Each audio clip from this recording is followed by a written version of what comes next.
มาวันอาทิตย์เอาแล้วเป็นว่าตัวหน่อยได้พี่น้องไปนิดหน่อย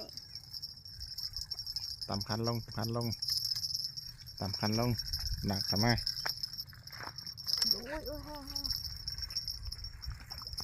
ทำไมบนเป็นลาดทำไมตำลงคันตำคันลงเราลุดนี่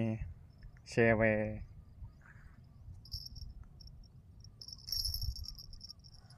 เจียม